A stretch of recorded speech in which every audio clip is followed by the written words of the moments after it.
we can start. So we have another one guest. Could you make intro for yourself? It will be better than I do. Hi Dimitri, I'm Harald. I'm the CEO and curator of MLOVE, and MLOVE, we're doing conferences about the future of mobile. I've heard. The first one question is very boring, traditional. How do you like this weather? How do you like this country, city, MBLT, everything? So far, I like everything. I haven't seen anything. Really? No, well, I arrived yesterday. It was a great hotel. We had a nice so it's the first time in Moscow? Reception, first time in Moscow, and I had a nice drive, saw the sun. I'm looking forward to spend a couple of hours tomorrow, run around the city. So it looks like great. Yeah, this place is something like Silicon Valley in Russia. So something like Soho plus Silicon Valley. Yeah.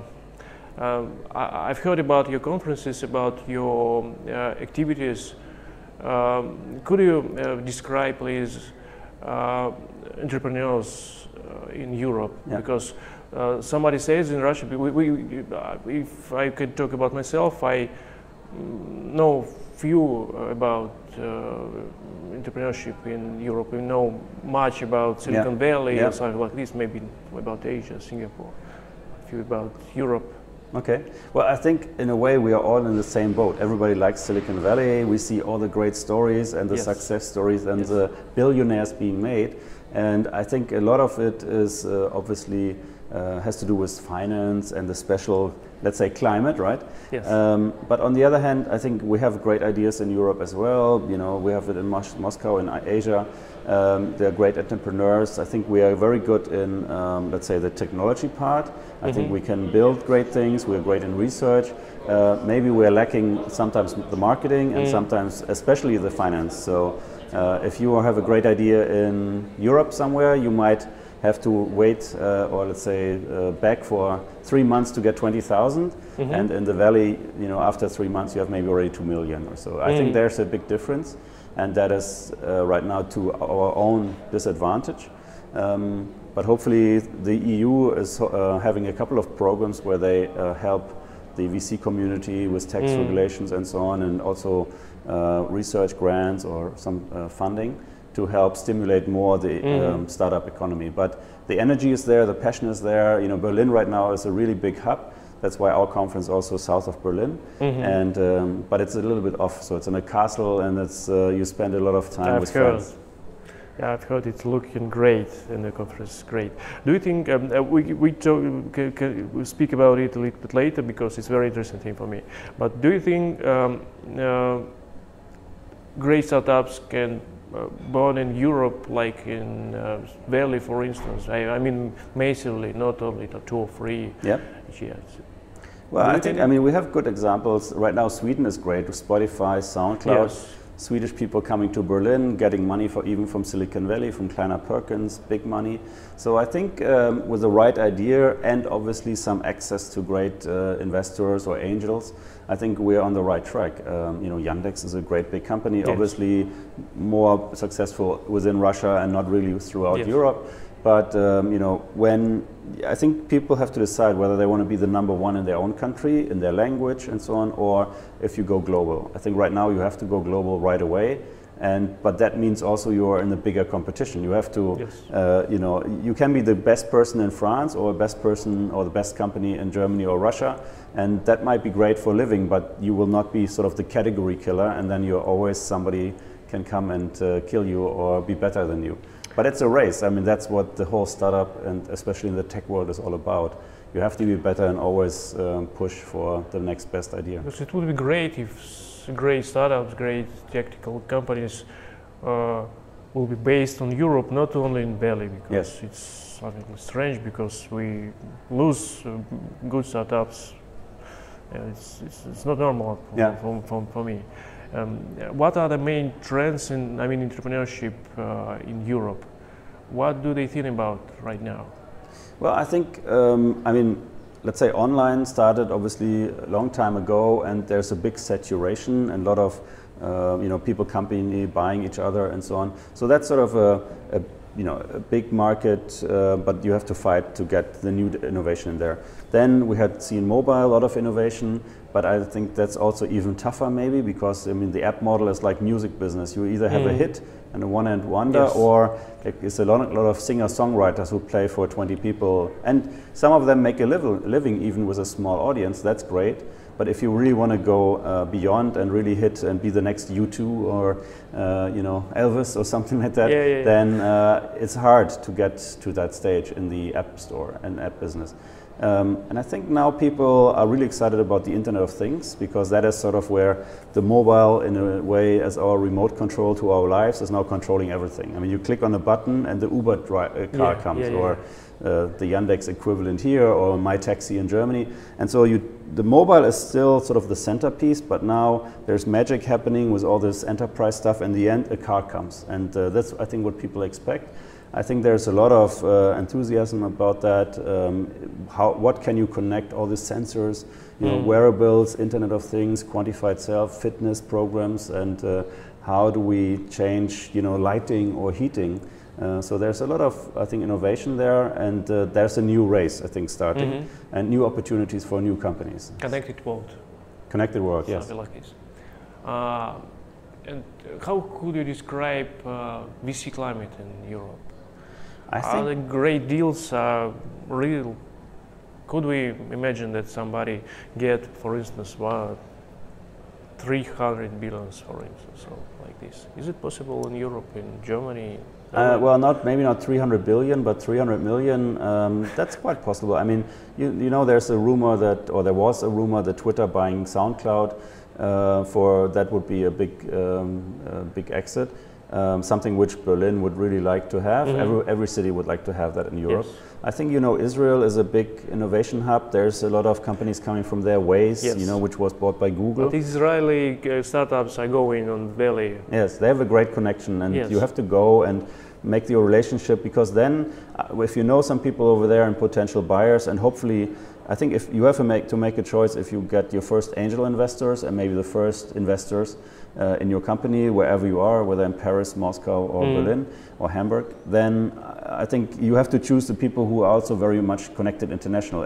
Every new round should help you to the next wave, to the next level. Next step, so if you really want to go global, you should find the right angel and the right seed investors or Series A investors who have that connection, and then can introduce you and vouch for you in Palo Alto or Menlo And we Park. could imagine this way, like European way. So.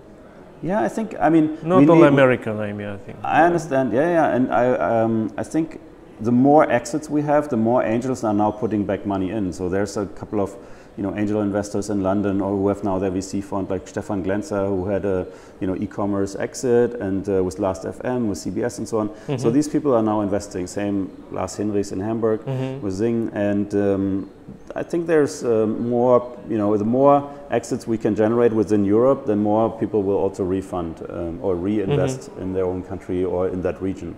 So it will take a little bit longer. Obviously, we are also, I don't know, Silicon Valley is 40 years old or older, and we are in year, 14 or something? No, it's legendary place. No way.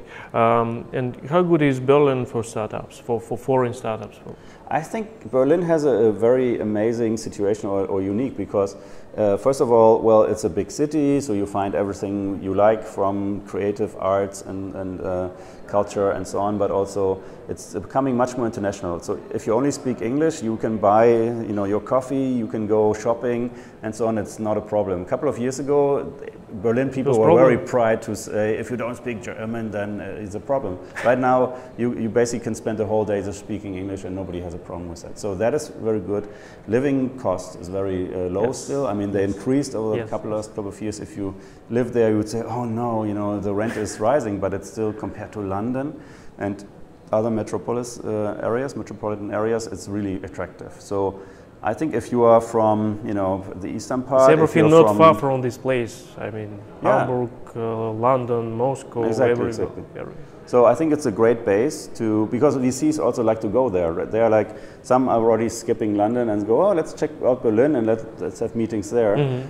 Because they can expect, if you don't set up your company in Palo Alto, well, then go to Berlin, because I'm there 3 times a year or something like that. So And then you know, there's a lot of startup culture, there's actions, there's events. A lot of people go there for pan-European things. So I think it's a great, almost a pan-European new hub. You know, not only necessary only for Germans. It's really international. It's great, and I know about few rather new clusters. I mean Stockholm, Finland is great. Yeah, definitely. I heard about place in London. I forget about how it. The Shoreditch. Yeah, Shoreditch. Yeah. So we could be rather optimistic, I think. And well, you're working and you're speaking on entrepreneurs. You know, many of them I understand. What is the next big thing for you? I mean, maybe technical trends or maybe entrepreneur trends. I'm excited about quantified self, but you know, are you familiar with Singularity University? So it's a place which is co-founded or supported by Google and NASA, and it's all about exponential growth. So I think what we're experiencing in IT and computing and wearables and Internet of Things is really just only one part. Now, if you look a little bit around yourself, there's artificial intelligence, robotics on this side, and you have nanotechnology and biotechnology on this side. So there's rapid innovation going around, and we are only busy with the IT. So if you look up and look a little bit around you, there's not only one high-speed train coming from the IT with this Moore's law of exponential growth, but there's like 5 trains around you, and they're all going to collide in the next decade. What are the hottest for you? Pardon me? What are the hottest for you? I mean, trends, robotics. I think nanotechnology probably, because it's, I mean, in a way, this is already a computer in our pocket which is so small, and right now they could make it smaller, but our thumbs are too big, right? So it cannot be smaller than this.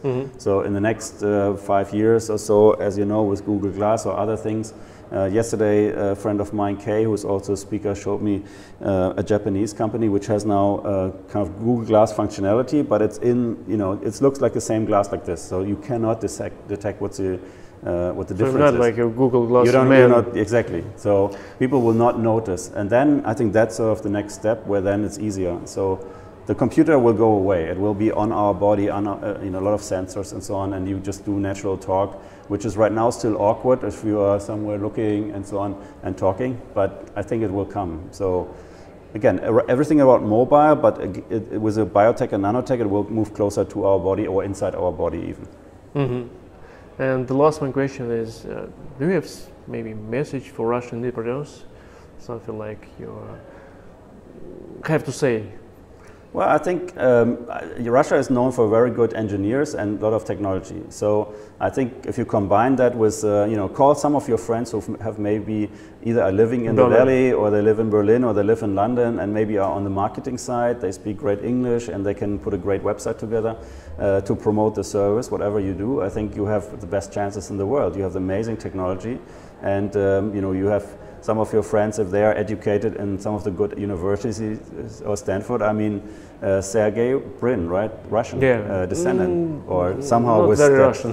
Okay, so, but I mean, the world is, I think, open, and everybody has the same chance, if you will. You have to, I think, look global, and if the money comes not here, then you have to go somewhere else, or build a product which people like. I mean, what's with Jay Koum? He is Ukrainian descendant or so? The founder of WhatsApp.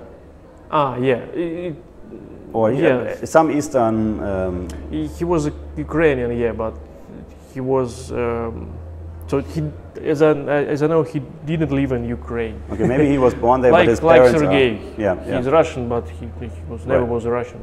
But let's say, you know, so find some of the people maybe who are already find somebody and work with them.